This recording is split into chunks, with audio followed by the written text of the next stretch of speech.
How could an aquarium plant be one of the best and one of the worst at the same time? If you spend money buying a plant, the first thing you want it to do is not to die, and hopefully you want it to grow and hopefully grow well. But some plants can grow far too well. That makes them almost a weed, and very often that makes them an invasive weed. Welcome to the world of aquarium plants. Now, you would have heard that live plants are very good for an aquarium and they help keep your fish even more healthy. Good for any aquarium. Now, there are plants that it's talked about as one of the best plants you can have and some others as the worst, and there's different reasons for that. Here, one of the worst plants would be algae, which is often described as being a curse in your aquarium. But there are a very large choice of plants that you can buy for your aquarium, which are fully aquatic or semi-aquatic, plants that live underwater all the time or underwater some of the time. Now, these are two plants that are both the worst and the best aquarium plants. The first one, which is duckweed, is often no surprise. People often hear what a nuisance duckweed can be in an aquarium. It can grow explosively fast and take over a tank within often only days or weeks of it somehow hitchhiking its way into your tank, because you've never bought duckweed ever. It just seemed to mysteriously arrive hidden amongst other live plants that you bought. But perhaps surprisingly, this other plant, which is the Cryptocoryne, is also in its own way a very bad aquarium plant, even though it's fantastically good in an aquarium. So let's look at why. Well, duckweed itself, one of the reasons it is a bad plant is because of that explosive growth. And if it does take over the surface, it can lead into a boom and a bust cycle where nutrients are exhausted very quickly, and that means the duckweed can all die off very quickly.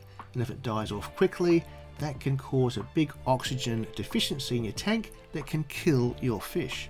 So too much duckweed can lead to a massive die-off of both the duckweed and your precious fish. To prevent this from happening, the best thing you can do is keep duckweed in relatively small quantities. So don't let it blanket the surface if you can avoid it. Keep some of that surface clear and just have a sprinkling of duckweed, which will be perfectly fine, because duckweed is a tremendous water purifier as it grows, but it can block and clog filters. So continuously monitor where it's growing thickly and just get in there with a spoon, a fork or a comb or even a net and just continuously remove some of that duckweed to keep it under control. And then we come to the other plant, which is the Cryptocoryne. Now, this little plant is a fabulous plant, one that you really should get for your aquarium because they are so good. But how can a plant which is so good ever be bad? Well, we'll get to that in a minute. But these little tiny plants, they do form from a little rhizome. This is this little root structure, and that root structure throws up these little leaves. Now, those little leaves can turn into quite big, quite long leaves, and this plant can really be fantastic in every aquarium, with the small ones at the front or the middle of the tank, and as they get older and bigger you can move them towards the back, where these big tall leaves make a fantastic backdrop.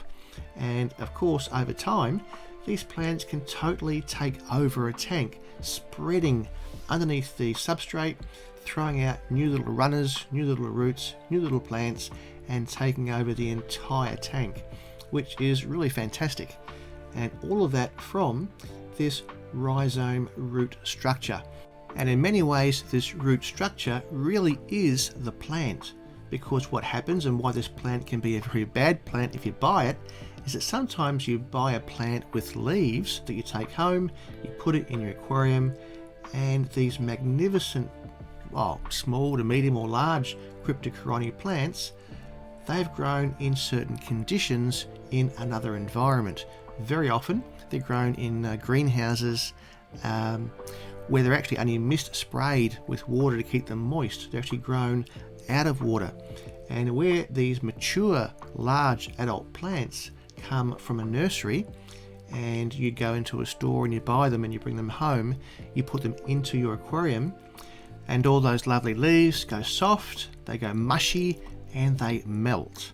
So Cryptocoryne melt is something you'll hear about, and you can end up where all the leaves all just disappear and you're left with nothing above the substrate, and you think the whole plant has died. And because you're very disappointed, sometimes you go in and you try and remove every single piece of that, what's left of that plant, and throw it away. Now that is why this plant can be one of the worst aquarium plants, because you should not ever throw away the rhizome. What will happen is that rhizome will then sit and think and adapt to the new conditions. It will generate new roots into your substrate in your aquarium, and give it some time, give it a few weeks, and little leaves will start popping up out of the substrate, and these new leaves will be adapted to your conditions. So this is why Cryptocorynes can be very frustrating, because people are very excited buying this lovely plant, bringing it home.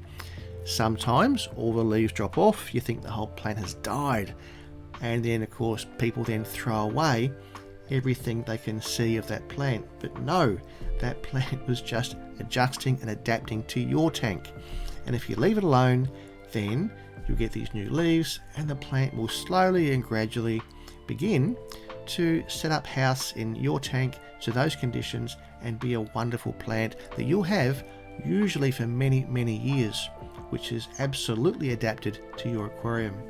So Cryptocorynes are just the same as duckweed, one of the very best aquarium plants you can have, but it does have a habit of completely dying off when it's relocated. So whereas duckweed has got its reasons that people tend to not like having it in their tank, Cryptocorynes at the very beginning often frustrate people by almost dying off straight away. But never fear, it'll grow back. So tell us your best and worst aquarium plants, and while you're at it, why not watch another video?